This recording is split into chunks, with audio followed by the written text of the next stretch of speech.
Welcome, compañeras, compañeros, compañeres, to today's discussion titled Credible Strike Threats, Global Supply Chains, and Choke Point Organizing. This event is sponsored by Internationalism from Below and Haymarket Books.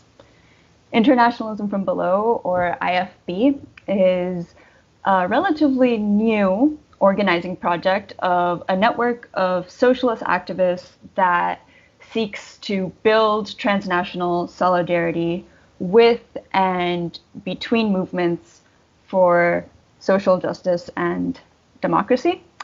My name is Lala Peñaranda, she, her pronouns, and I'm fortunate enough to be the moderator for today's discussion. I'm an activist from Colombia with a background in agrarian organizing, and I'm the Latin America coordinator for Trade Unions for Energy Democracy, also known as TUED, which is a global network of trade unions, approximately 96 trade unions in about 27 countries, that works on issues related to the just transition and supply chains as well. So that is me. I guess I'll also mention that I am a member of the Democratic Socialists of America, DSA, and Science for the People.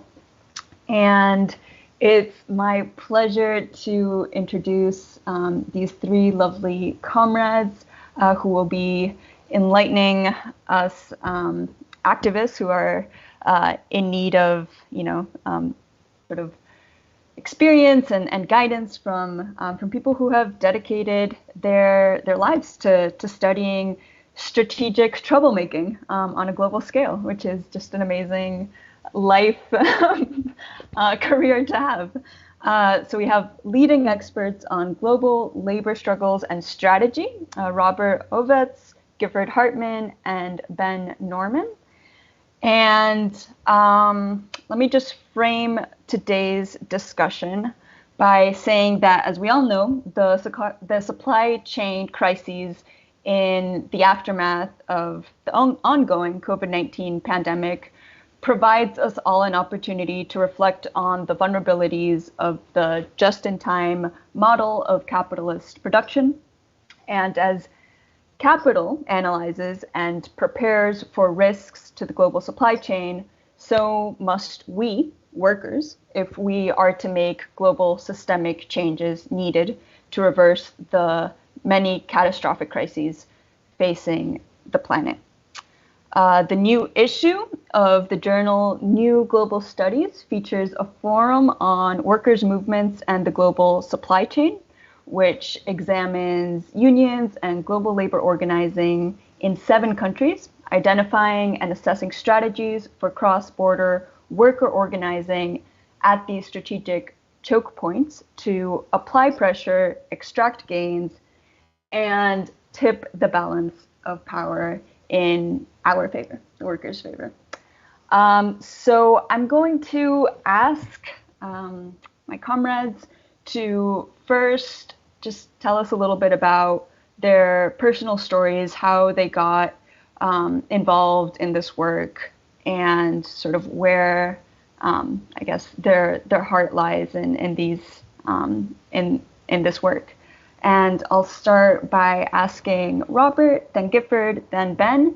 And after those introductions, we'll continue on to their presentations. So Robert, please welcome and take it away. Well, thank you, Lela. Thank you for having us. And I also want to just thank Jake Wilson, who's unable to be with us. He was my co-editor of the series that you were referring to. So a little bit about myself. I'm a senior lecturer in political science, which means I'm an untenured professor at San Jose State University. And I teach classes on labor relations, organizing political campaigns, advocacy campaigns, as well as U.S. and California government and international relations. And I think what really brought me to this work originally was when I realized that mainstream politics just didn't work. I had actually worked in the Texas legislature for two representatives, and I realized that that was really kind of a dead end in some way. And so while I was in college, I actually tried to organize two unions in Texas, which is not an easy place to do it. They weren't successful, but ultimately, I caught the bug of labor organizing. One was of graduate students, and one was at a little food co-op. And the food co-op one really bombed really badly because it turned out my partner at the time was on the board. And so that didn't just blow up, but it also blew up a relationship. And when I came back to the United States after living abroad for a long time, I had been working for non-governmental organizations. I even ran an NGO. And I realized that that direction also was a dead end. And so as a part-time, non-tenured academic, I started to throw myself into labor organizing.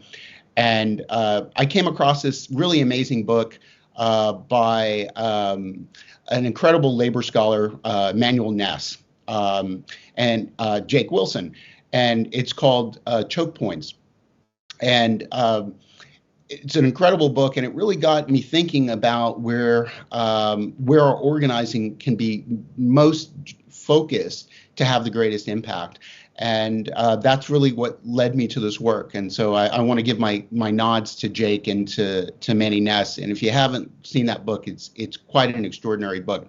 And that led me to put out my second book, which is an edited collection with Pluto called Workers' Inquiry and Global Class Struggle. My first one was on the history of labor militancy in the United States from the 1870s and 1920s, which was a long time project that I worked on before I came to this particular aspect of it.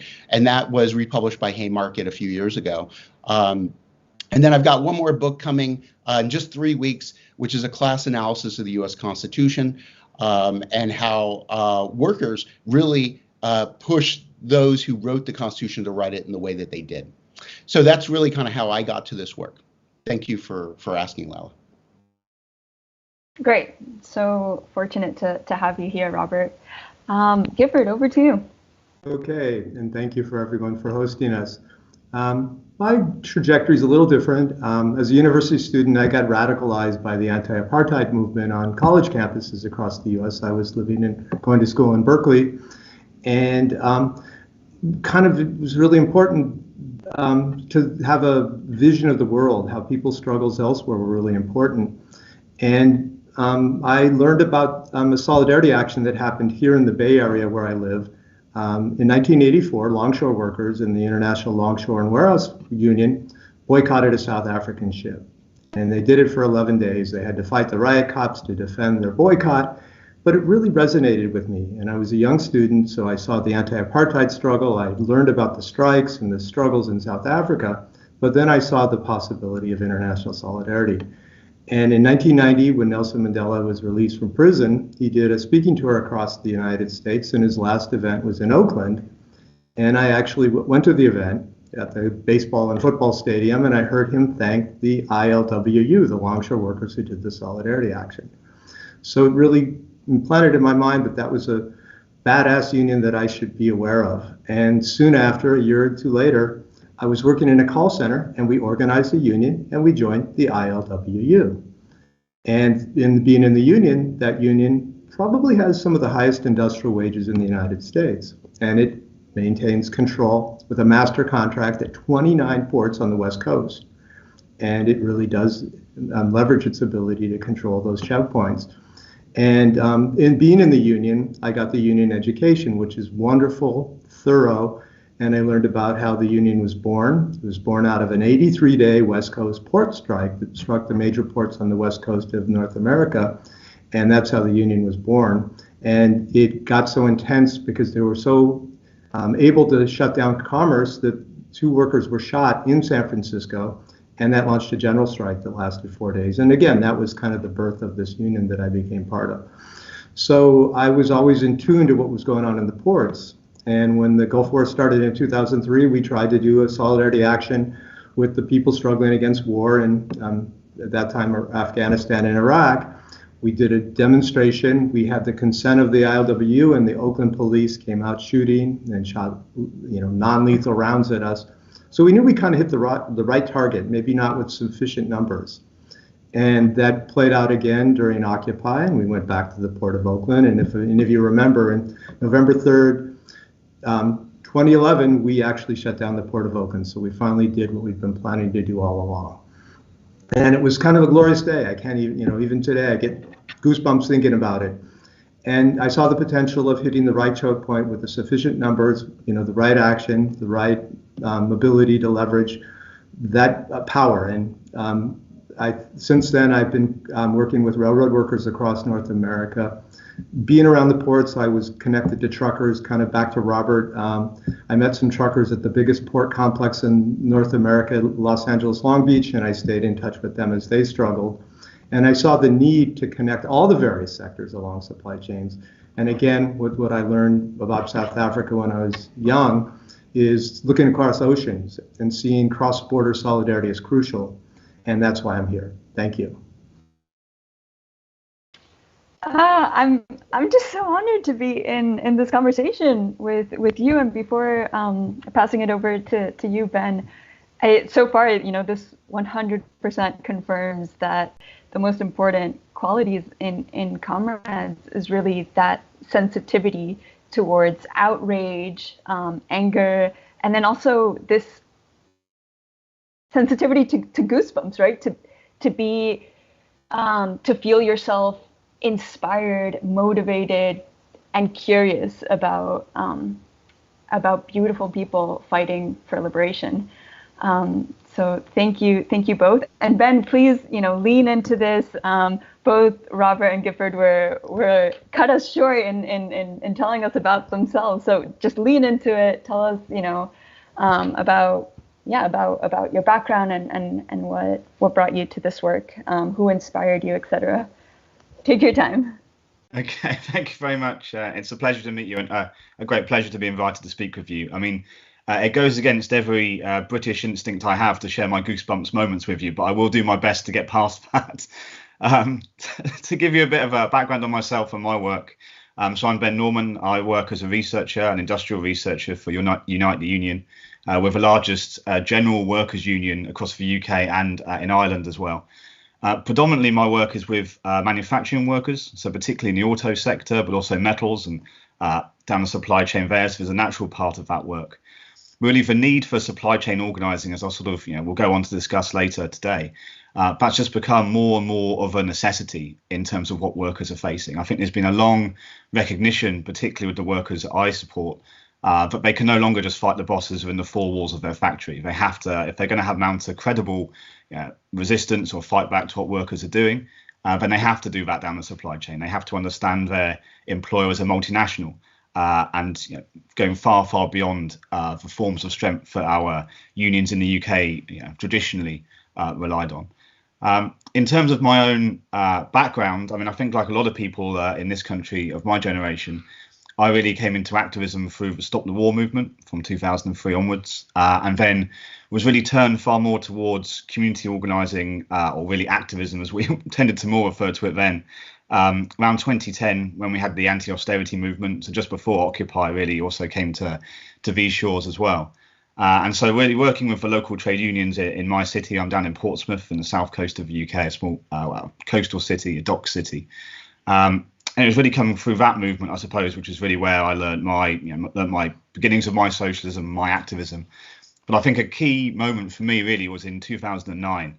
And then going on from there, when we had a large occupation of what was at the time the UK's only wind turbine manufacturing facility. The company were planning on asset stripping that. The workers went into occupation, which at that time, at that moment in the class struggle in the UK was absolutely not a common feature of what was happening.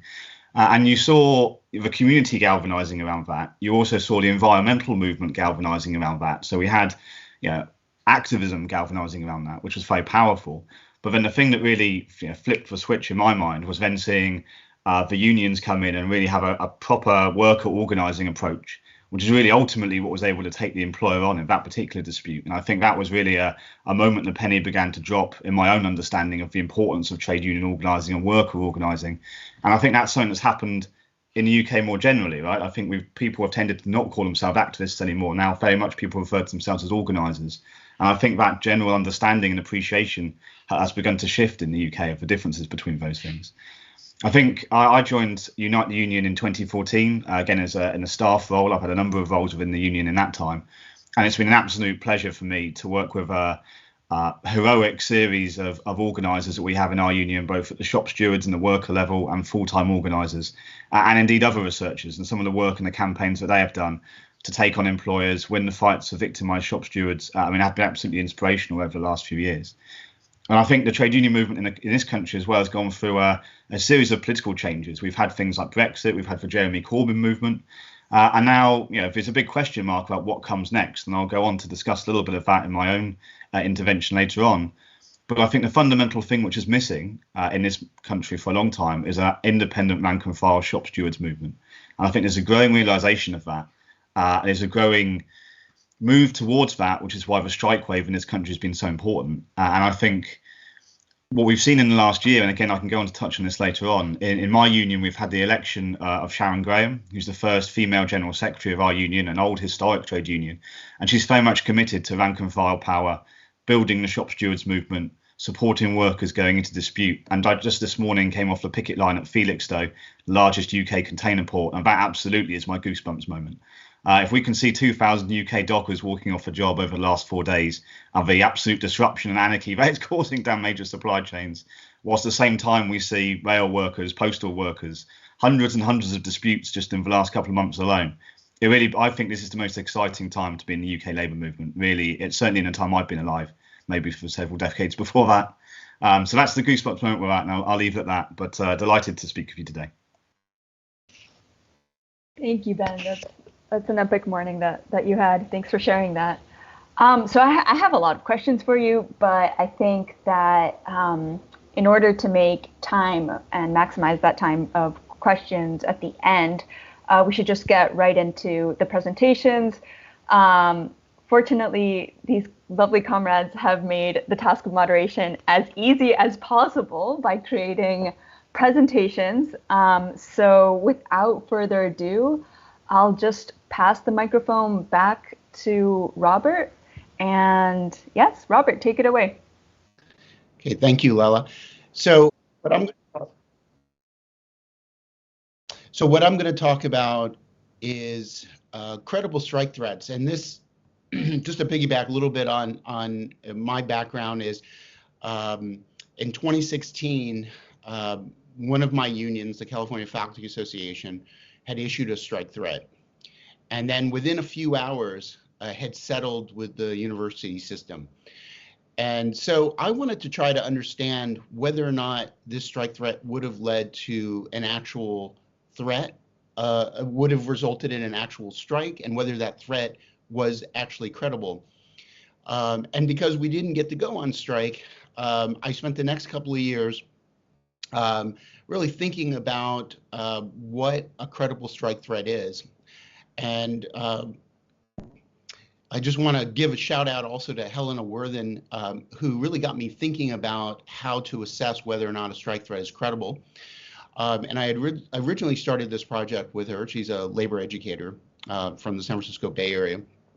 And I eventually started a project where I, with a research assistant, gathered information over a 5-year period, issued either formally or informally. So it really got me thinking about strike threats, and like Ben's talking about having a hot summer in the UK, which you can track on Strike Map UK. I just want to give a shout out to that incredible project. In the United States, we've also had far more, as far as I can tell from my assessment from last fall, and during this 5-year period that I looked at, we've actually had, during these 2 periods, small samples, we've actually had far more workers involved in organizing and making strike threats and actually going on strike in the United States. So what has led me to go down this path to look at strike threats is that ultimately we really want to be able to be strong enough to win.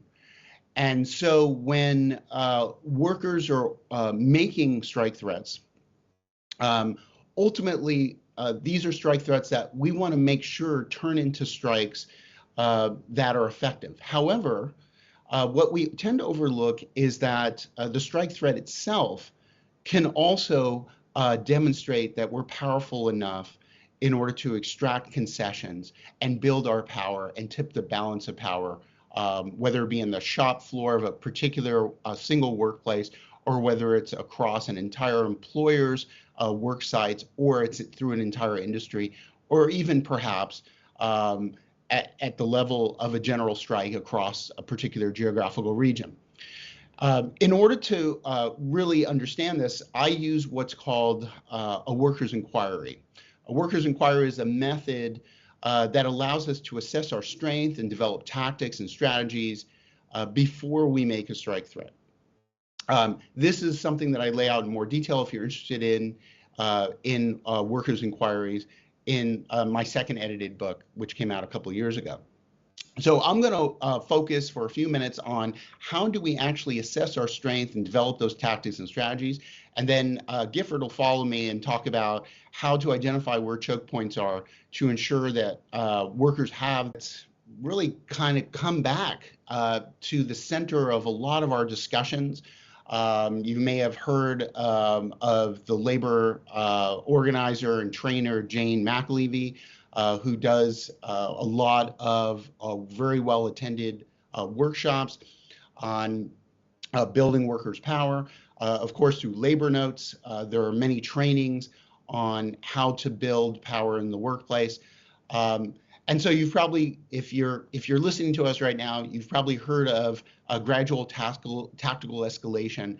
And what's important about that is that it's used towards building towards a strike.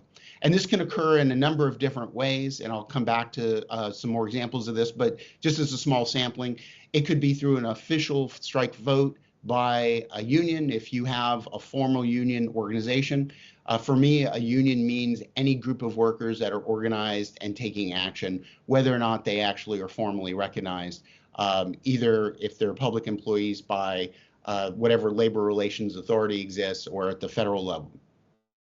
Another way to recognize gradual tactical escalation towards a strike is through organizing a formal strike committee, excuse me, signing strike pledge cards, picketing or carrying out marches on the boss, engaging in sick-outs or go-slows or work-to-rule actions.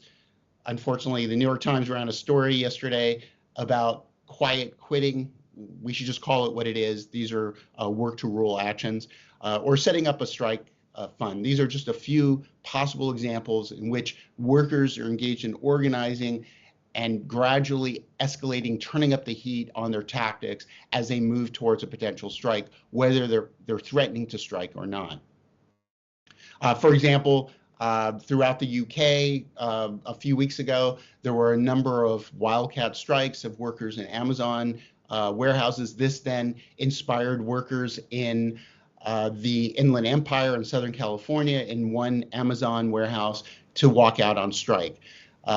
They obviously we're learning more about what happened, but these Amazon Workers United obviously were building some sort of organized presence on the shop floor and organizing with fellow workers, and essentially use their power to walk out and disrupt the operations of a warehouse over a couple of days. So once we recognize that there's tactical escalation going on that may be towards a formally declared threat to strike, or what looks like a potential movement towards a strike, we should be asking ourselves, what makes a strike threat credible? And so I think of credibility as being based on the idea that if the boss don't pay a cost, the strike will be lost. So a tactical escalation towards a strike threat should be something that ultimately would result in cost to the employer if the strike was to happen. So what makes that strike threat credible? There's two aspects to this. That credibility has to be credibility to the boss, to the employer, And it also has to be credible to the workers, whether they're the workers that are involved in the organizing and the tactical escalation, but most importantly to the other workers that are on the sidelines, interested, supportive, but not yet involved, and then those who are disengaged, and even those that are opposed to potential efforts to move towards a strike. So let's take one at each time. So one in turn. So the first one is, are the strike preparations credible to the employer? So when an employer assesses what's going on the shop floor, they're looking at the workers who are taking these tactical escalations in action. They will engage in a cost-benefit analysis to assess whether it's costly now to give the workers all or some of what they want, or whether avoiding settling now would result in a costlier strike later on that they may end up giving even more.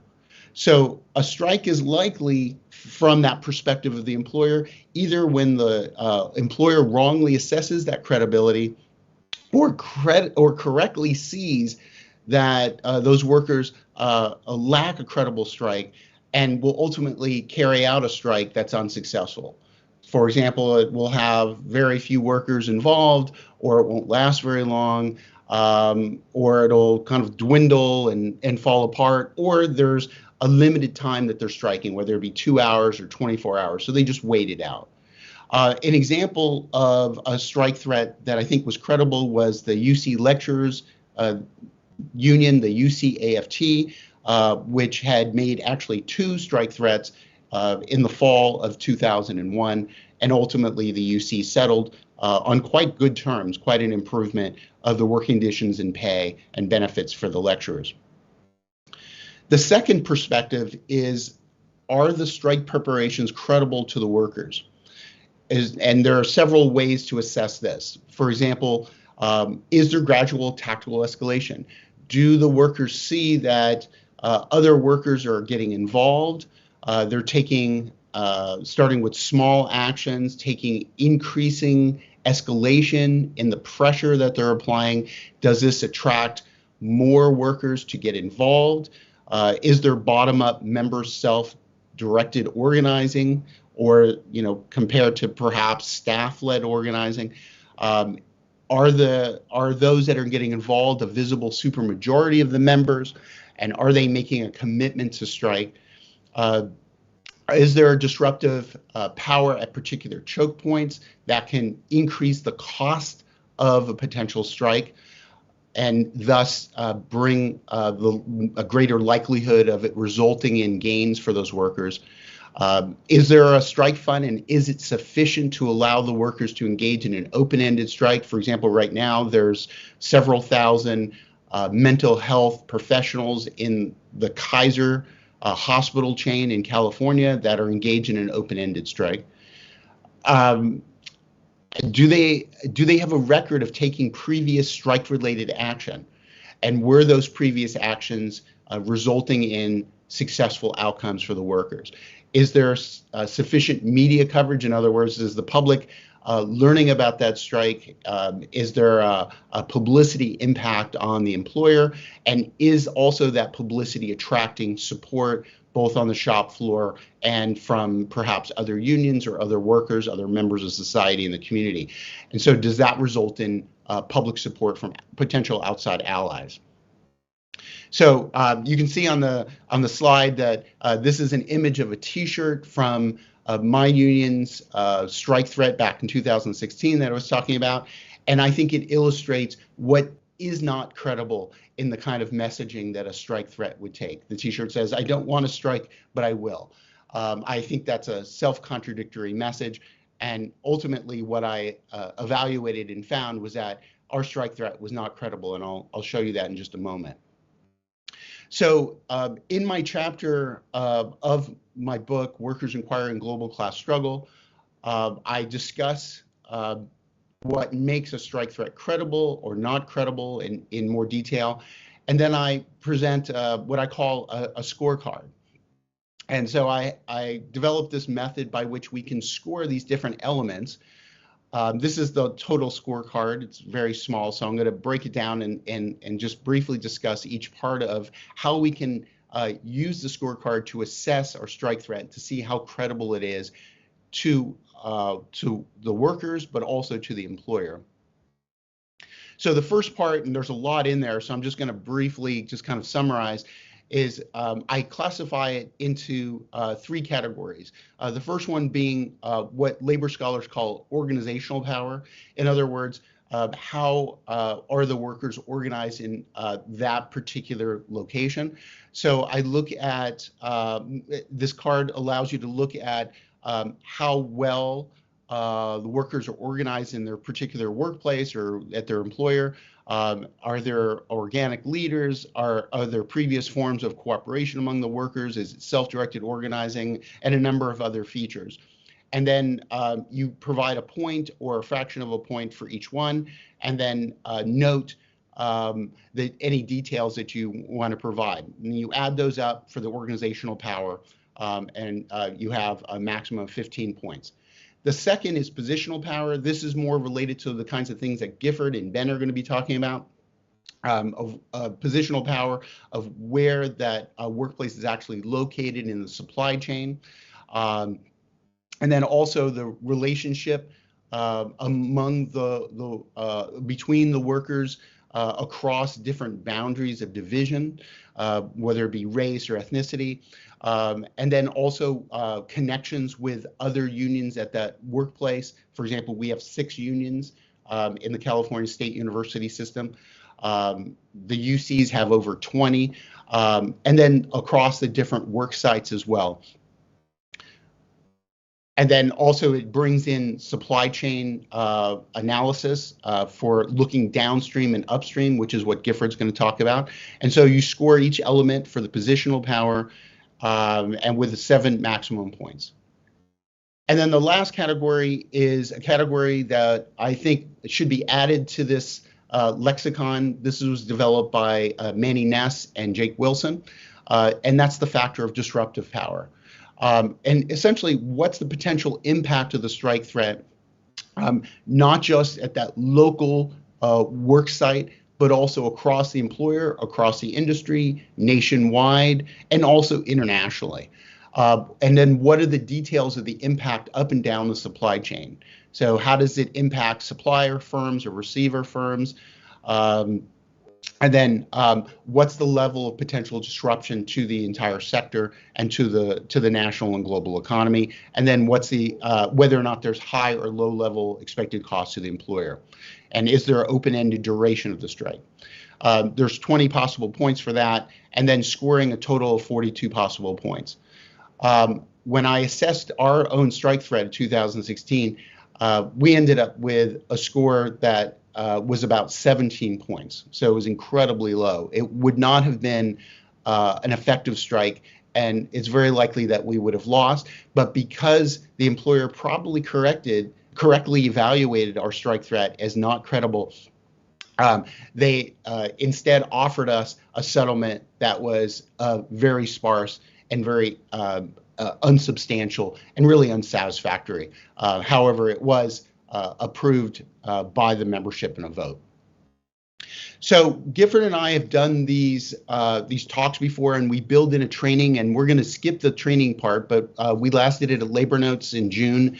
And what I do after presenting this part of the analysis of assessing whether or not a strike threat is credible, I then have everyone who's attending form into groups of about 4 to 10 people, and I give each group a strike threat scenario, and I ask them to discuss the scenario. So each group gets one of the scenarios, and then I ask them to discuss 2 questions. Is this a strike threat? Why or why not? And if it's not, what would make it a strike threat? And then second, if it's a strike threat, is it credible? And if it's not credible, what would be needed to make it credible? And then I have them report back, and we discuss whether or not it's a strike threat and whether or not it's credible, or what would be needed to make it credible. So I'll just give you just 3 brief examples, and then I'll turn it over to Gifford. I have more of these scenarios, but just a sample scenario, I'll just give one because I see I'm past time, is first, this scenario is that the union president assembled the usual suspects, including religious leaders, local politicians, and union leadership for a press conference to announce a strike in 1 week. It will last for 4 hours unless management returns to the bargaining table. There's no strike fund. And of nearly 200 workers, only about a dozen people have signed up to picket. So then I ask the group to discuss, is this a strike threat? Clearly it's a strike threat. Is it credible? Not very credible. There's no demonstration of tactical escalation in any way. There's no bottom-up organizing. There's no demonstration of member involvement. And certainly there's all the structure tests that Jane McAlevey refers to are missing. There's no element of any worker involvement at all. So it's unlikely to be a credible strike threat. And those 4 hours will probably pass without any real developments, and maybe even the employer not returning to the table. So in the trainings, we then break down these scenarios, and we discuss them, and we try to rewrite them and redevelop them so that we can make them into potential credible strike threats. Brilliant. Thank you so much, Robert. This is extremely helpful. And before passing it over to Gifford, I'll just say, a lot of times in the union organizing that we do at TUID, some of the energy unions will talk about the social dialogue and the importance of workers, the government, and the companies working together and negotiating, and whatever, externally unions can decide whether that's a strategy they want to uphold or not. But when it's just workers and we're talking about that, it's fuck this. Who wants to be civil with the companies and with neoliberal governments? How much can we fuck up their profit scheme? That's what it's about. How much can we disrupt this? And so I just love how tangible these questions are. And just in particular, the question of, if it's not a credible strike threat, how can we get to the point where it becomes credible? And that's just incredibly constructive thinking. I love these questions. Gifford, over to you to continue this conversation. Great. Yeah, I think, there's a lot of stuff going on right now. Okay, and I can't see the slides, so is there, I'm kind of.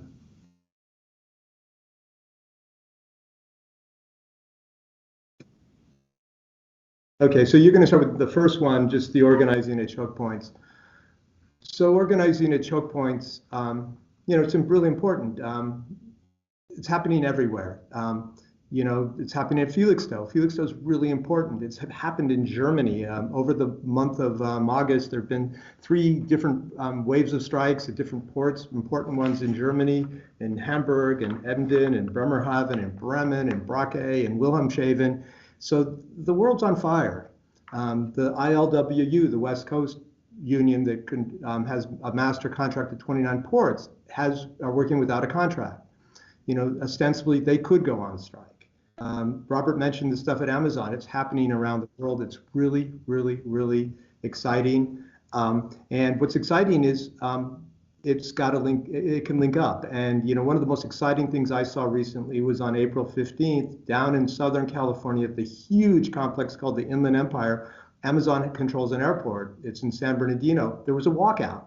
Now that's really strategic, because you could strike a warehouse, a fulfillment center, but they could shift the production, the distribution to one down the road. An airport is a choke point that's, once you stop it, nothing flows, and the nearest airport's half a state away. So if you could actually go to the next slide, I want to read this quote. And this quote is by Joanne Wojcicki, and what she said was, this is about supply chain vulnerability. She said, they're not all organized, but then they would not all have to say no. Just enough of them acted in concert at vital points in the chain. And I would like to move ahead with an example. So back in June in South Korea, there was a trucker strike. And in the trucker strike, what people did is the truckers in South Korea, it's really unique because the Korean truckers haul about 88% of the freight in South Korea. Unlike the United States, where it's kind of inverse, a lot of the freight in the US gets hauled by trains, only 11% gets hauled by rail in South Korea. So the truckers are the backbone of the conduits of the supply chains. And these truckers, the ones in the KCTU, the famous KCTU, only represent 6% of the workforce. They only have 25,000 truckers. But because they were able to focus on choke points, and most of them are with this legal fiction called independent contractors, where they work at a piece rate. They just get paid for hauling individual loads. They struck because during the pandemic, they created a system called the Safe Trucking Freight System, which guaranteed them a minimum freight load. Whatever they're going to haul, they're going to get a minimum rate. And over time, between May of 2021 and May of 2022, diesel prices went up 46%. And since they're working piece rate and they're so-called independents, that eats into what they take home in wages. So they went on this strike. And the strike was really, really powerful. Could you show the slide that shows that the Cargo Trucker Solidarity Union in South Korea? So this union was able to begin a strike. The strike began on June 7th. They were protesting about the sunsetting. This guaranteed wage was going to stop at the beginning of 2023. And already the war in Ukraine is driving up the price of fuel. Inflation is eating into their take-home pay. So they launched this strike. And it was able to go to different various production facilities, and it was able to focus on those choke points because it's a mobile workforce. And if you go to the slide showing just people rallying, at different various production facilities, and if you could also go to the slide that shows the strikers they started striking key production facilities. Korea is the 5th leading as a nation producer of cars in the world. They went to the Kia model plant in Gwangju, and they set up pickets, but already the solidarity of not hauling stuff easily shut down 50% of the production in the automobile industry in Korea. A targeted action. If you could roll the slide again, another slide shows wire rod that's rolled up in coils. They have 4 factories in South Korea by the POSCO, the giant steelmaker, all shut down. A cold roll steel plant shut down. So they shut down steel in South Korea.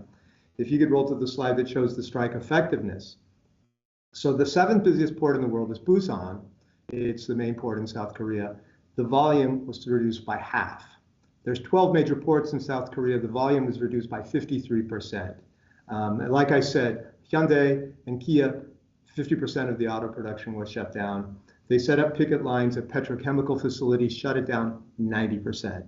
Now that planted in my head this kind of idea of just transition. If the workers who control the supply chains for things like fossil fuels, if they're active and aware and conscious, they could shut down the system. And that's where the next step is to rebuild it. But that's a really important ability for workers in the energy supply chain to shut it down. Again, I'm going to talk a little later, the implications about like the pipelines and to go to access and the Keystone and all those things here in North America play into workers should be at the forefront of shutting these things down. So the new president in South Korea is named Yoon Suk-yeol. He's a neoliberal, and this was his kind of iron-fisted attempt to crush labor, and it didn't work. He even tried to mobilize 100 military convoys to haul the goods. It just wasn't sufficient. And these costs are kind of always questionable, but the business press claims it cost the economy $1.2 billion, the equivalent of US dollars. Big deal, really important stuff. If you can go to the next slide, the next slide shows our group started researching how we could look at how all the work sectors coordinate, because it is a complex system and it's multimodal, and with the invention of the cargo container and all the technology, algorithms and everything that guides it, it's a complex system. And if you could see my supply chain, goods from China to the US, that was actually also influenced by the book that Robert referred to. It's called Getting the Goods by Jake Wilson and Edna Bonasich. So what our group started doing is we actually took a field trip, and we had a friend, a fellow worker who actually started working on the railroads out of the port of LA, Los Angeles and Long Beach, and then got a job with the ILWU, and he gave us a tour, and he showed us two modes, the rail and the dockers where they worked. And we saw some of the automated cranes, and that's kind of a big issue on the ILWU negotiations right now. The model in the world is Rotterdam in the Netherlands. Some parts of it are fully automated. It displaces workers. It actually disempowers workers, and that's kind of one of the struggles right now. And I don't know how much it plays in Felixstowe. Ben could talk about that. But if you could go to the next slide, what we started doing is doing an analysis of the class composition of all the different industries. And we really thought it was really important to know the comparative numbers. And if you see my slide, some of those numbers are outdated, but it's a proportion, and we could see the disproportionality. And we began to think, well, we have to see the strength in the various sectors, and we also have to compensate, and we also have to see they all work together. It's a single production chain, and they're all cogs in that chain, or links in that chain, excuse me, and they all have to be, and like back to the initial quote, if just one of them goes out, it causes ripple effects. Now, if you could go to the slide that says sources of workers' power, this again is borrowing from Jake Wilson, going back to Beverly Silver. She borrowed some of her stuff from Eric Olin Wright. And we really want people, when we're working on these kind of workshops that Robert and I have done, is to be aware of associational power, or just you have a tight-knit union, and you have a tradition of solidarity if you could build that through struggle. You have things like structural power. One kind is marketplace bargaining power. That exists around the world with these labor shortages right now. You also have workplace bargaining power, and that's when at a choke point, and workers at a single port can shut it down. But then if it's a union like the ILWU at 29 ports, you have not only associational power, you have workplace bargaining power. So there's kind of a way to kind of leverage and parlay one kind of power into other forms of power. Now, if you can go to the next slide that says the effectiveness of disruptions, we took this from an MIT professor, Yoshi Sefi, who talks about supply chains. And he writes it from a business perspective. And this is a chart that shows the threats that the business world sees. And if you see all the red colored ones, those are the ones based on working class agency, when workers consciously take action. The black ones are just kind of breakdowns in the system by its own kind of contradictions. The green ones tend to be more natural disasters, but all of them pose a threat that actually can break down supply chains. But if you look over to the right side and at the bottom, multiple port closures are what the true strength is because if you shut down Felixstowe, they send it to Southampton. If they shut down Southampton, they send it to Liverpool. You have to eventually try to coordinate all the ports. And if you shut them all down in the UK, they send it to Rotterdam or Antwerp or Hamburg or wherever. And that's why we need international solidarity. And this is just kind of a conceptual tool. How can we start thinking in these terms? How can we reach out, build solidarity, extend the network of conscious workers struggling together? Now, if you go to the next slide, it's a photograph of a conference we had in 2015. And in this conference, we actually were fortunate that we were able to draw together 125 people. About 1/4 of those people were industrial workers. If you could go to the next slide that says the Richmond Safety Conference, you could see that we had 25 active rank and file railroad workers from around the US came to this conference. The conference was because in 2013, there was an explosion in Lac Mégantic in Canada. It was a frack train that ran down the tracks. It was a runaway train. It went into the small town. It killed 47 people. Horrendous. It liquidated. It just totally burned up and vaporized 30 buildings. A terrible disaster. And of course, the small company that ran the railroad blamed it on the workers. And it was really management's malfeasance that was the cause. And with all the frack trains running around North America, they were incredibly dangerous, the notorious bomb trains. So we had this conference. But by mere good luck, there happened to be a refinery worker strike at the same time. So if you could go to the next slide, we actually had refinery workers who'd actually driven up from Southern California 400 miles to join this conference, because once we began the conference talking about the safety of railroad workers, we found out that the strike of the refinery workers is over the same issue. It was safety. And the refinery in our community, it's a little town called Martinez. It's on the Delta around here in the Bay. And back in 1999, they had a fire at the refinery. It killed 4 workers. So when the railroad workers got in discussion with the refinery workers, they found safety was one of these paramount things. And we also, if you could go to the next slide, we actually did a workers' inquiry.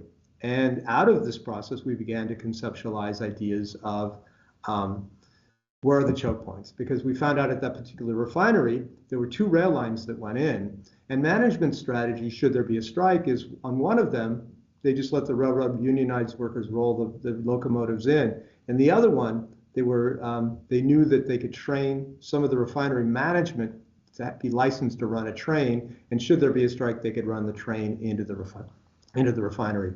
And all these little bits and pieces were really important to know.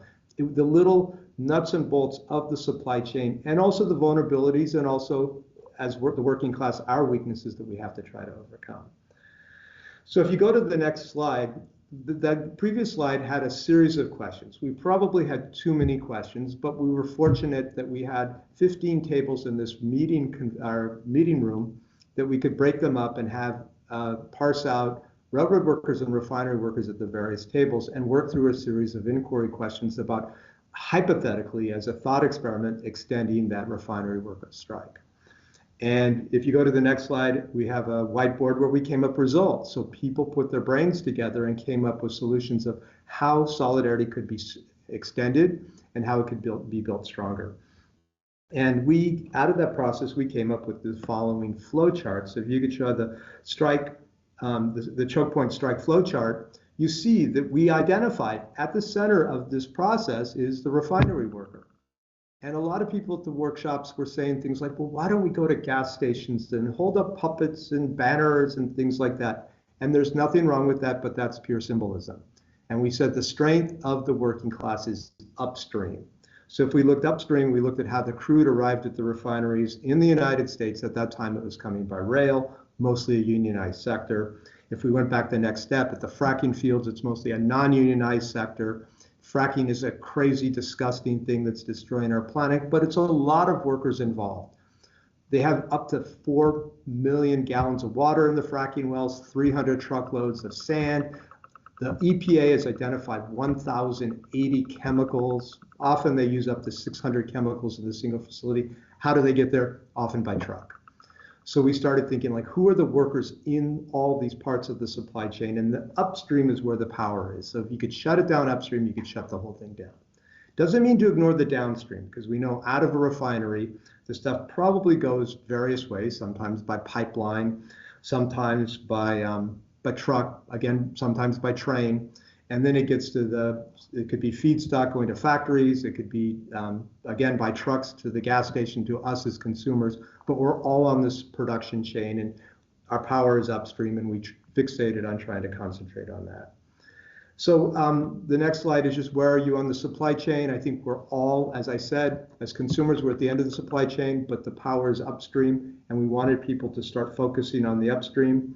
If you can show the choke point strike flowchart again, we really wanted people to start seeing themselves at the center of a chain of production. It could be even nurses in a hospital, it could be teachers or university professors at a university, but there are inputs, there are outputs, there's a chain there, and if you're aware of it and you're aware of the different pieces that fit together, upstream is where the power is. There's countless examples of strikes that actually have been able to identify those pieces in the links in the chain and gone upstream and found ways to strengthen strikes. I'll leave it at that. Robert and I have done this as an interactive workshop where we have asked people to actually look at their own workplace and see where their strength lies, and begin by looking upstream and where did the goods come in. I'll finish with one final thing. In 2018, when the West Virginia strike happened in the education sector, there's a misunderstanding that it was teachers. It was everyone. It was bus drivers, people who worked in the cafeterias. It was the people who did landscaping and janitorial work. And their strength was they saw the whole chain, and it was everyone in that process.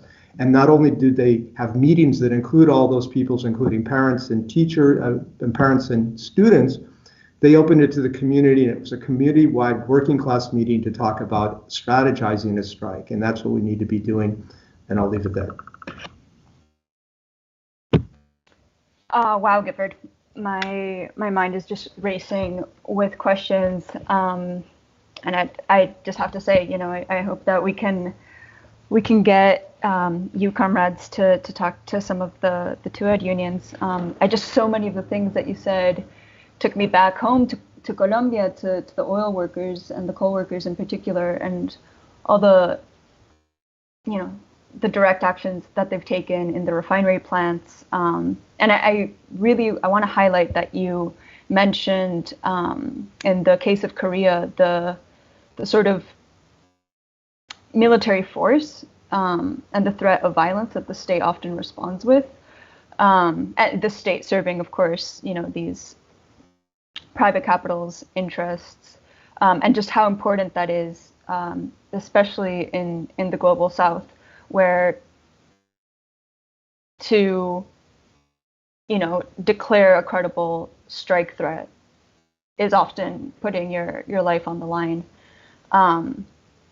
And especially, when in La USO, La Unión Sindical Obrera, the oil workers of Colombia, when they've taken over the refineries and the military sort of counter-occupies those refineries, and it's a standoff in the refinery, and any flame can, set this whole thing off.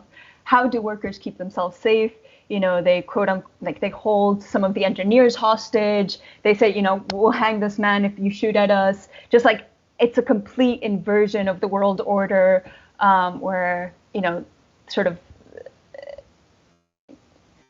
the true violence of labor sort of surfaces, and often the most successful strikes are those that have, the community backing. And so I also appreciate that you mentioned, for example, the Dakota Access Pipeline, and I'm very excited about all of these insights that you're sharing. But before I continue babbling on, I'll stop and pass the microphone over to Ben to wrap us up in the discussions before we get to questions. And this is just, a reminder to the audience to please type your questions into the chat, and we'll be happy to take them after Ben's presentation. So Ben, go ahead. The floor is yours. Cool, thank you very much. And just to absolutely agree with you, I think both of those presentations are extremely exciting, and the research behind those presentations and the work that both Gifford and Robert have done have been absolutely inspirational to myself, but a whole new generation of our organisers over in the UK. So absolutely can't go for an opportunity without mentioning that. As has been mentioned really in a couple of the presentations already, I mean, the UK is going through a strike wave, a summer of strikes. It's going to go into an autumn and a winter, and there's really at the moment no end to it. It's only escalating and escalating. And as I mentioned earlier, I think that means this is one of the most exciting times to be in the UK Labour movement, by which I absolutely mean the union movement and not the Labour Party, by the way. And just to give you a scale of that, I mean, we were, just as we speak now, we're a couple of days away from the National Postal Workers Dispute that begins on the 26th. We're in the middle of a railway dispute, so that's been railway workers and also now railway drivers who are in a different union. They've now gone on to national dispute as well. We're at the beginnings of public sector disputes, both in the health and in local councils, with 13 local councils across Scotland who have just gone out today. And again, I may well touch on that in a moment, because again, they've picked strategic positions of power, particularly in waste management, recycling, refuge, in order to demonstrate that power. And so they've just gone out today. And as has also been mentioned, that's just the official actions that are taking place. There's also this seething anger in the UK at the moment, partly due to the cost of living crisis, the energy crisis, coming out of a period of an absolute political pantomime with UK's withdrawal of the European Union, the administration of Boris Johnson over here. And so that anger is manifesting in all sorts of ways. And so we have seen the wildcat actions at Amazon fulfillment centres, in across construction industry, in refineries, where workers have been walking out, and even in our own union. So as I mentioned earlier, so Unite is a large general workers union in both the UK and in Ireland. And in just our union alone, we've seen over 400 disputes within the last year, August to August. And that is an unprecedented number. Because the UK faces the most vicious anti-trade union laws in Western Europe, in terms of the mandates that are required for ballots, the notice period that's required to give the employers, all sorts of things which tie the hand of the officialdom of the trade unions, and has been used as an excuse by some leaders in the past. It absolutely has to be acknowledged. But nevertheless, overcoming that, we've seen 76,000 workers just in our union alone going into dispute over the last year, and 80% of those plus have been winning those disputes. They've been moving the employers, winning those fights on pay. And as I mentioned earlier, at the same time, that marks the first year we've had of Sharon Graham's tenure as our General Secretary. And one absolutely reflects the other. There was an absolute anger within the union of a need to see a fighting trade union, a need to put resource and support into building that shop stewards layer within the union. And it's like that you mentioned earlier, actually. What I think workers bluntly are sick and tired of in this country is this phony social dialogue. They're absolutely fed up of lobbying. They're absolutely fed up of the traditional A to B marches where we hear some official or some MP give a talk at Parliament Square. They're absolutely fed up of e-petitions. And now we're moving towards a question of, in the workplace, workers' power, mobilising workers' power, organising workers' power, demonstrating workers' power, which is really the couple of examples I want to share with yourselves, and then a couple of other reflections on the choke point strategy. And so there's two real case studies to mention. And the first is the dispute which has been mentioned several times already, which is this ongoing dockers dispute at Felixstowe. And so we have 2,000 dockers who've gone on strike there. They're on the fourth day of 8 days of action. Ostensibly, the action is over pay. The employer is trying to force down a significant real terms pay cut on those workers. But it really does go beyond that. I mean, when you're talking to the workers on the picket line, and I was there today, and it's absolutely the largest picket line of its kind we've seen in our union for potentially for decades, to see all those workers on the same place. And really, at the same time, I should mention that the government are talking about extending those anti-trade union laws. So we have two characters vying to become our new prime minister in a race to the bottom, really, on who can bring in the most draconian anti-union laws, restricting who can be on pickets, talking about only 6 people on a picket. Now we've got 2,000 workers out, hundreds of people on each picket, or surrounding them in rallies and demonstrations. So it's a powerful demonstration of workers' power. And to an extent, just to give you a bit of context, I mean, in the background of this, when you talk to the workers, obviously the issue is pay. It's also respect. In the background of this, we have the increased threat of automation, which is obviously there in all of the docks, increased attempts to bring in flexible working practices, tearing up terms and conditions. But what those workers are also fully aware of is that companies like the dockers companies, the shippers companies, the Maersks of this world, they're making more profits in the last year than they have in their entire history. Maersk, for example, made more profit last year than in the last 8 years combined. And workers can see that, particularly somewhere in docks where it's so overtly, it's so in their face, they can see that. The idea that they have to pay for this crisis with a huge cost to their living standards is absolutely an absolute joke. But to give you another little bit of context to this, and this comes back to some of the credible strike discussion, this was never supposed to be able to happen, according to the employers. This is absolutely an example of the workers calling the employers bluff on this one. So those workers at Felixstowe have not been on strike for 30 years. Furthermore, the investment went into Felixstowe in the 1980s and 1990s as an anti-union open shop port. So previously, before the 1980s, our union had a national agreement for Liverpool, London. I mean, we're an island nation. The docks are fundamentally important. Felixstowe is where the money went to try and break that agreement, and that's where really the it was always meant to be an anti-union port. So the idea that now that's the UK's largest container port, and now that's where the biggest strike that certainly our union is facing in this new strike wave is happening. There's no shortage of irony to that, and the disruption is immediately obvious, of course, in the docks itself, but now echoing down the supply chain, which is where it's very intriguing and exciting to see, is something we've really discussed in theory in the past. So, I mean, the disruption is obvious for the immediate company itself. And we've got, I know the shippers like to all make this claim, but we've got what is currently claimed to be the largest container port in the world, currently docked at Felixstowe, unable to move.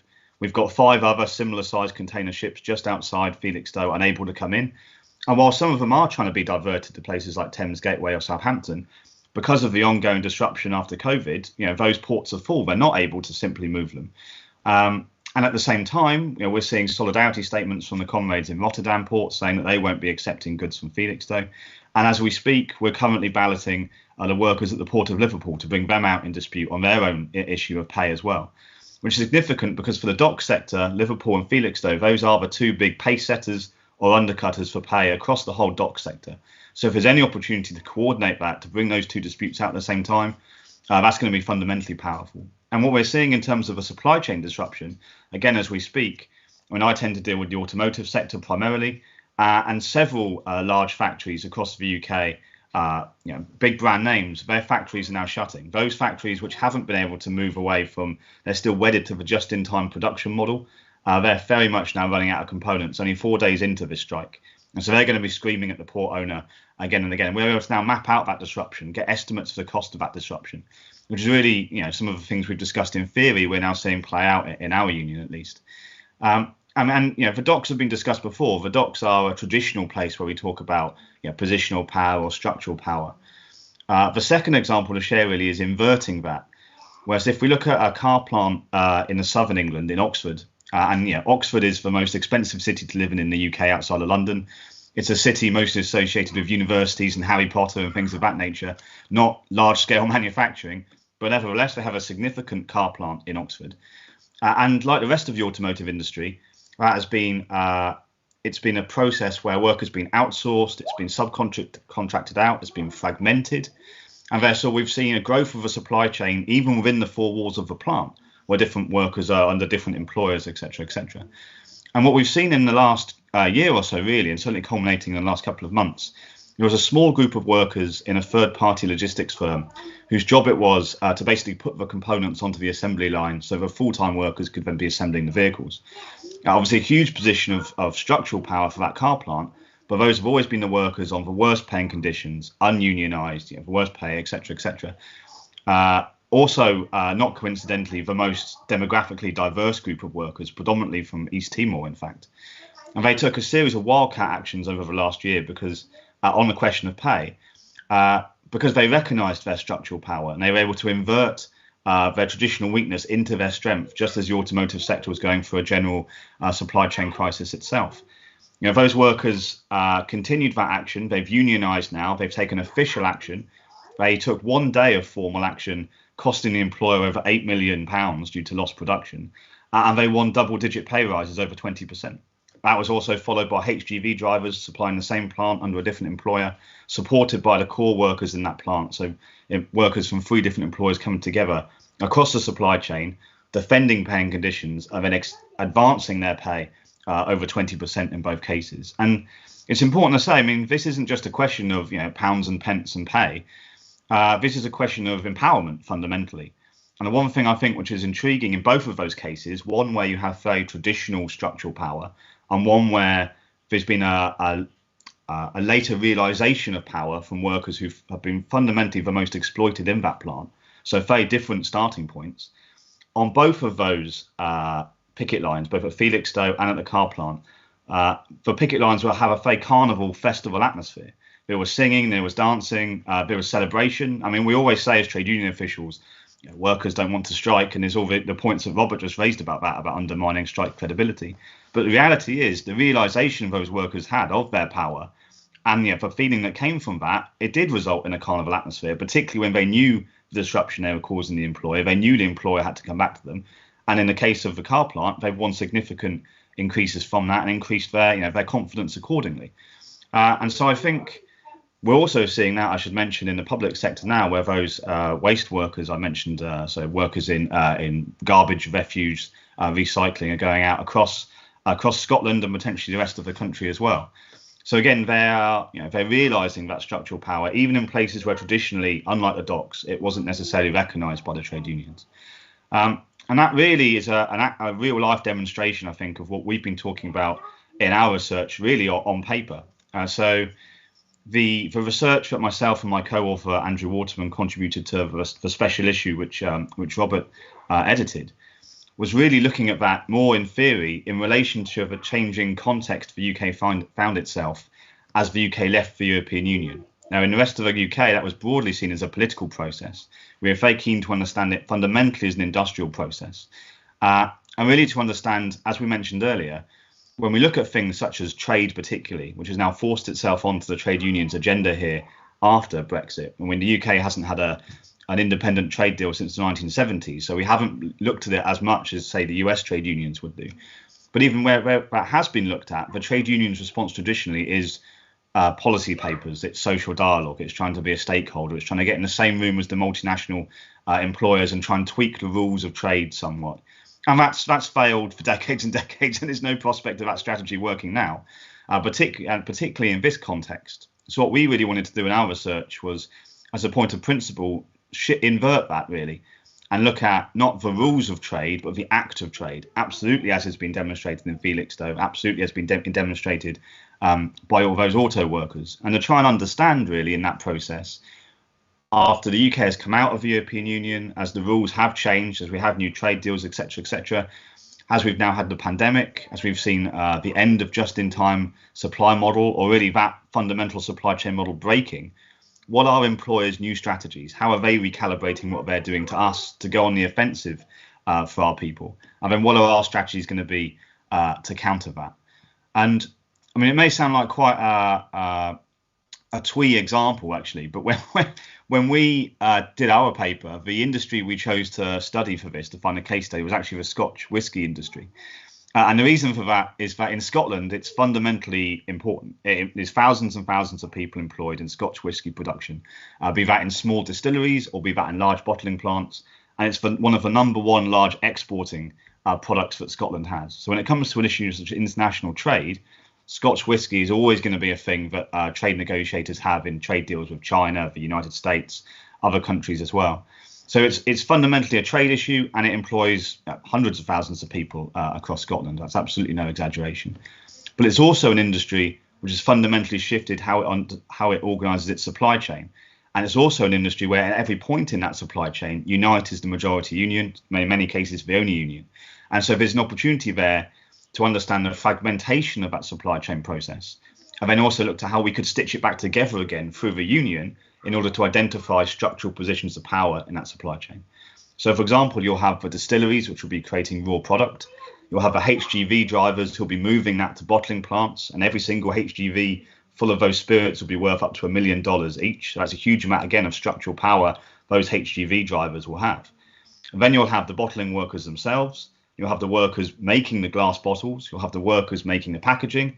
You'll have the workers taking the finished product to the docks, and then you'll have the dockers. And at every single stage of that process, they're all Unite the Union members. But traditionally, in the way that we've been structured, they're not people who talk to each other. They're outside of different industrial structures within the official movement.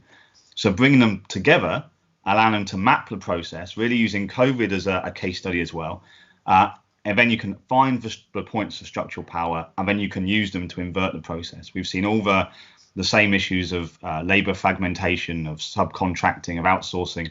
I previously mentioned the automotive sector was absolutely evident in that sector as well.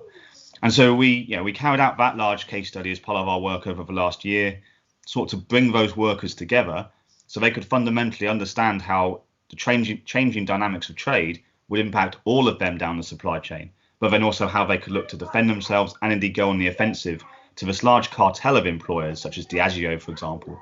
You end up in a situation where 3 or 4 large multinational employers, they fundamentally control the entire production system, and we have to have an answer to that.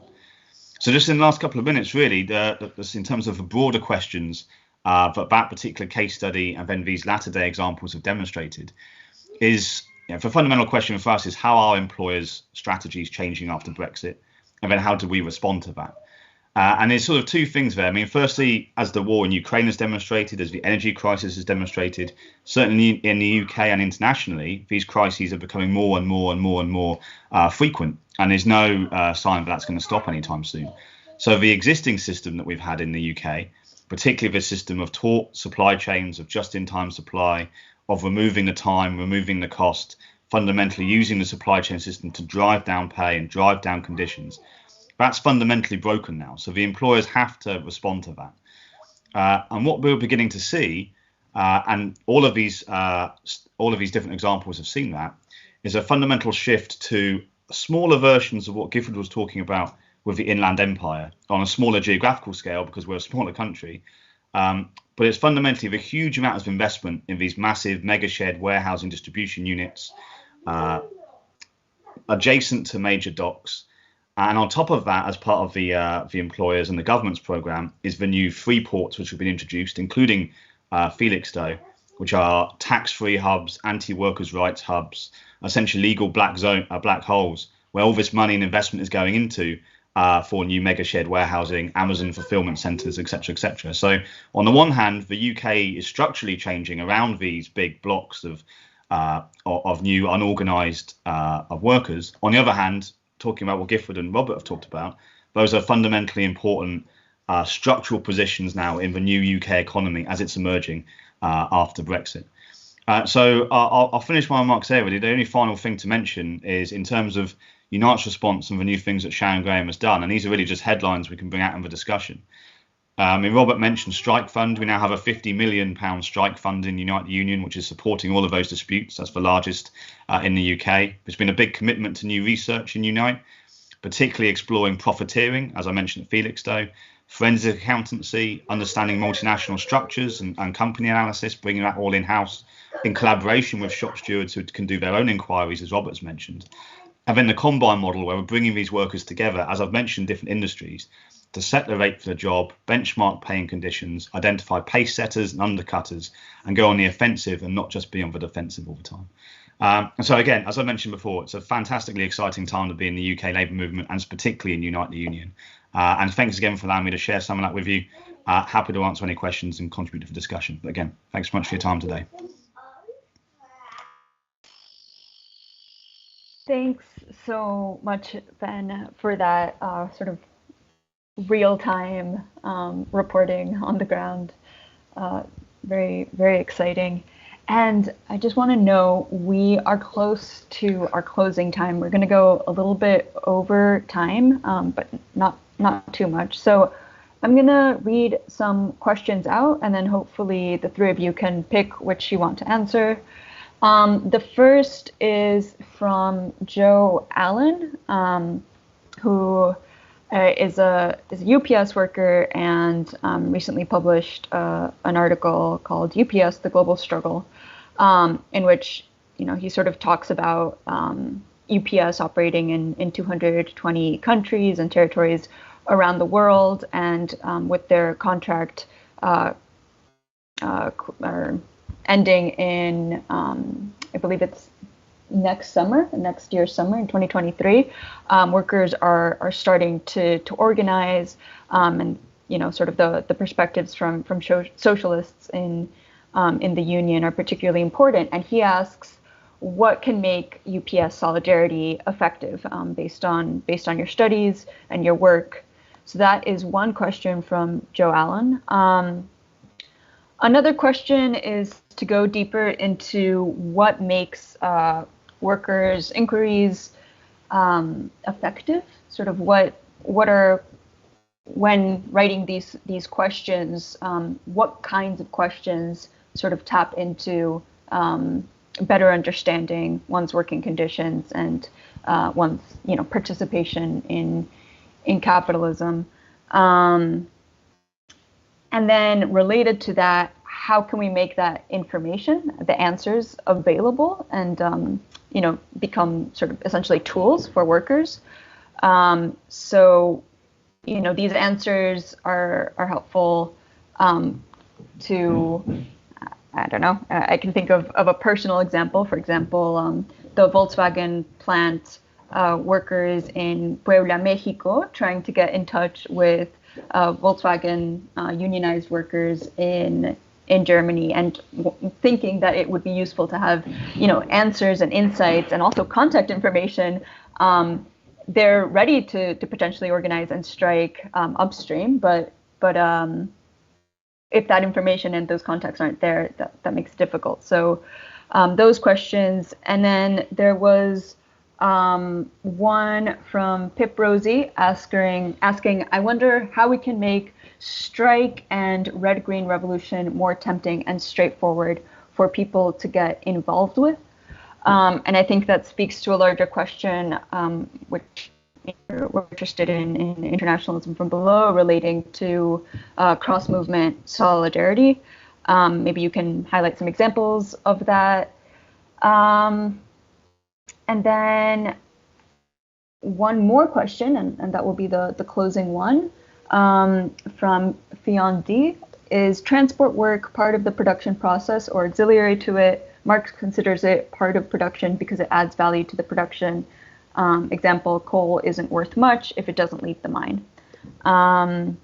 And lastly, before handing it off to you, I just wanted to really highlight the importance that you've given to not only analyzing strategies that are effective, but also being, self-reflective, self-critical, and sort of engage in the history of failed strategies. And it's beautiful and powerful when that intergenerational solidarity exists within a union, where, for example, in the UPS case, workers that were there in the International 1997 strike can say, this is why we kicked ass, like this is why we were effective, and that's not even that far back, of course. But being able to study your union's history, labor history, and sort of not drink the Kool-Aid in that regard. And then the last question will be, what resources, websites, manuals do you recommend that workers who, I guess like myself, who just are involved in this world and sort of want to have resources to tap into? Which do you recommend? Films, podcasts, anything at all? So it's a bit of an onslaught of questions, but I trust you all to answer absolutely every single one. So I don't know, Robert, do you want to pick? Oh, please, Gifford. Yeah, the Joe Allen. Joe Allen's done wonderful about the UPS strike. There's a lot of lessons to be learned from that 16-day strike in 1997, which was largely successful. But the system of logistics has changed. A lot more stuff is moving a lot faster, and it's in some ways more vulnerable. And things like the Louisville UPS Air Hub is a vulnerable target because the workers there work under the Railway Labor Act, which actually allows secondary boycotts. So there's new strategies that could be applied. We need to map the hubs. They've changed since 1997. They're probably more extensive and reach further. And Sean O'Brien, the new leader of the Teamsters, talks a good game, and we have to hold his feet to the fire. And Joe Allen probably has a lot to offer. If he could have a conversation with us someday, I'll leave it at that. Lovely. Thanks, Gifford. Robert, Ben, do you want to weigh in on any of these questions? I'll make one very short one before I hand over to the actual experts on the rest of these questions, because it's a sort of local concern in terms of the red-green question. Because, again, I deal with automotive workers in the main, and I think both in the US and the UK, and globally, there's a huge opportunity for that sector to be where we see a red-green movement emerging. Because for a long time, certainly in the UK, there's been big cultural clashes, I suppose, between being very stereotypical about what you might think about manufacturing workers, or the environmental movement in the UK, which has been predominantly far more middle class, for example. But now, I think certainly talking to the auto workers, if their jobs are going to survive, then they have to have a genuine worker-led transition to green technologies. So we're talking about electric vehicles, we're talking about the components for those, we're talking about other forms of vehicles. And in the UK, the statistics for the amount of jobs that will be lost if that transition doesn't happen is huge, and it will be absolutely the same in the United States. And so we have seen in the last year or so, disputes at car component sites, which won't be here come 2030, even come 2025, which are now getting support from the environmental movement in the UK. And those things have been traditionally very, very separate. So I think there's the beginning of a coming together, but on workers' terms, with workers having the plans of how to transition their sites. I think that's a very exciting thing, again, that's happening in the UK. And I think if that can happen in the automotive sector, that can absolutely happen across the rest of the movement. So it's a bit of a local example, but just wanted to jump in before handing over to the experts here. We're all experts here, Ben. Yeah, you're being a little bit modest there. You're actually putting this to work with your allies and fellow workers in the UK. So, but on the red-green question, this is not something I directly work on. So maybe Gifford, you want to add something as well. But one of the things that I see has a lot of potential with that is using the choke points analysis. So when environmental activism is happening that is focused on being disruptive, that it's not just a symbolic, chain our arms to a bank door and wait for the police to come along and cut off those chains, but actually take into account the infrastructure, the production process, distribution nodes, and so forth, and be able to carry out those kinds of disruptive actions in conjunction in alliance with workers who are organizing in those sectors. Gifford just talked about the UPS hub in Louisville, and you could foresee a kind of perfect alliance that happens between these two movements in that way to support and work with and alongside the UPS workers as they're organizing at those choke points. There was also a question about resources and where you can go to find more information.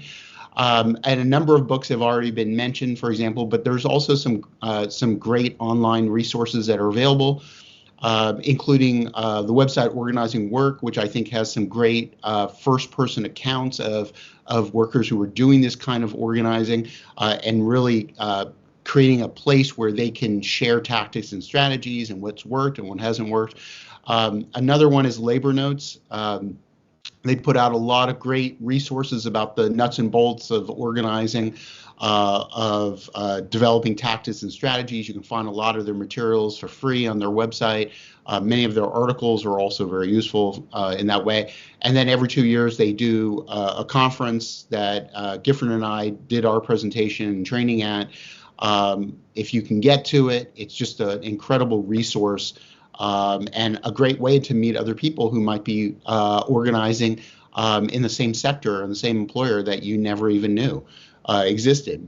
And then also the UK website / group called Notes from Below. They're now focused primarily on the UK, but in the past they've done a lot of international work. But they actually have a model workers inquiry on their website. They just turned that into a book that I just recently read, which are workers' writings. And I believe they're from 11 different sectors in the UK, and there's some really good ones in there. There's one by an Amazon worker who gives a really interesting qualitative narrative about the composition, what we call the composition of capital, of how Amazon is organized in a warehouse, how it divides the workers and their attempts to try to overcome some of those divisions, the role of technology and hierarchy and so forth, monitoring and surveillance. So there's some really great stuff there. Each of their issues are written by people who are involved in that kind of organizing. And then also some of the books that have been put out by members of Notes from Below are also really useful. Jamie Woodcock's books on call centers, Callum Cant's book on writing for Deliveroo. These are just really great qualitative analysis that give you a really good insight into how to do a workers' inquiry in wherever you are. And also, Gifford and I often do these workshops where we actually have the folks that attend do a mini choke points analysis and do an inquiry into where they work, and then identifying where there are possible choke points and connections being made up and downstream. And I just want to add something about that to Joe's question about UPS. Is I think where UPS's effectiveness and power can really lie is identifying up and downstream where UPS is serving and where workers are best organized and strongest, where they can have a disruptive impact in disrupting UPS's ordinary day-to-day work. We attempted to do a little bit of this when I was the chair of our organizing committee in my local chapter, where we started to meet with other campus unions, and several of us were going through contract campaigns at the time, and it has so much more potential that was unrealized, but trying to figure out how each of our work at the university in this single workplace can actually be supportive of one another. So when we're engaged in organizing in order to build our power and develop a credible strike threat, how can we work across these divisions of our unions, of our work classifications, our job categories, and so forth. And then one other thing is I just want to briefly respond to the question about how, going back to the red and green, is how do we demonstrate the effectiveness and potential? And I really think that we really need to start small and modest and build for carrying out small scale campaigns that we can win. So the low hanging fruit is where you can really be most effective. and then demonstrate your effectiveness to other workers so they want to get involved. And that's what's really exciting about the international network of the Amazon Workers United that crosses Europe and the United States, is that they organize on the shop floor, they carry out these marches on the boss or walkouts, and they win some of those things. And they might not be exciting at first. For example, water breaks or air conditioning or longer bathroom breaks or a little bit better pay. But they demonstrate the effectiveness of organizing. And that's why we're now seeing so many strikes across these different Amazon locations that are powerful and effective.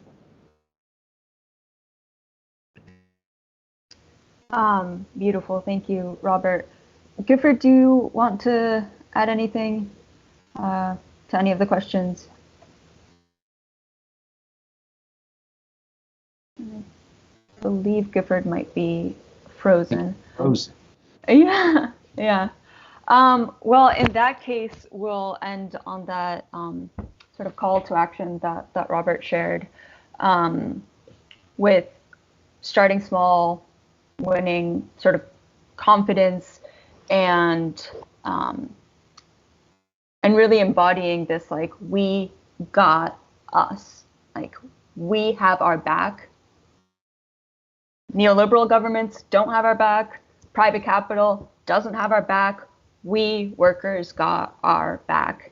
And you all work in this really fascinating, paradoxical space where workers aren't supposed to know how, the machine works in some ways, right? In the sense of, we're not supposed to be experts of our own work, of our own industries, and of how workers are interdependent and connected. And yet, you listen to these neoliberal, take control of your own supply chain podcasts, which are hilarious. And these pseudo fucking business graduate school people going on and on about their expertise in the supply chain. And it's actually, it's the collective knowledge of workers that really make the shit move, and that have the power to shut it down. And the more that we, make those connections and overcome the obstacles that have been created by design, the more obvious that will be, and the more power we'll be able to exercise. So thank you for your work. Thanks everyone for listening in. Joe, you heard it from these folks. Contact them. Let's do organizing in real time. And Ben, good luck. Good luck on the streets. I'm sure you're gonna close this meeting and then go back to the streets. So cheers, and thanks everyone. Take care. Solidarity. Thank you for having us. Good to see you, Ben. And Lela, bye-bye.